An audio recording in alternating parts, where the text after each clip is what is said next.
Quand mon père est mort, quand mon père est mort, il n'y a pas un franc chez nous. Bon, et ma mère, bien sûr qu'elle travaillait et puis, eh ben moi, si j'ai pas eu mon pépé, Philippe, quand je sortais le samedi soir, il me disait, il faut bien sortir, il donnait 10 francs, un billet de 10 francs, ça faisait, avec 10 francs, tu te saoulais, toi, je crois que tu payais le rouge 30 ou 40 centimes. Toi.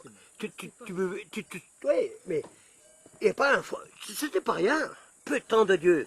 Moi, Puis vous étiez que je vais te raconter encore une. Après moi, j'ai encore fait. J'ai encore fait un croque-mort pour gagner 4 sous. Creuser au cimetière.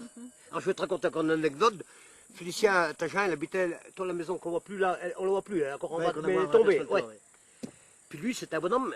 Il était chauve. Il était pelé. Non, il avait une maladie. Il avait pas de poils. Il se rasait pas. Il avait la tête, la boule à zéro. C'est lui qui creusait au cimetière.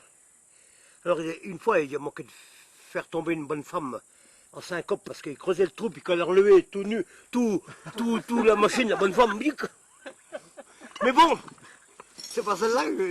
Mon Dieu, mais j'étais encore, j'avais 20 ans. C'est encore aux Tuiles qui était maire. 10 heures le soir, il vient chez nous, aux Tuiles, tape. Il me dit, viens Michel, viens reboucher. C'était Tagin qui avait creusé le trou. Puis il a donné 50 balles. Lui, il s'était saoulé, il avait tout laissé, le cercueil, tout. C'était 10 heures le soir, il me dit, il faut venir m'aider. Il dit, il faut venir reboucher un peu. Oh, on avait mis de la terre pour qu'on ait plus de cercueil. On dit, on y bouchera bien de mal, mort, on ne veut pas s'en aller. Et arrive et tout abandonné. Ah, on a eu passé des bonnes époques.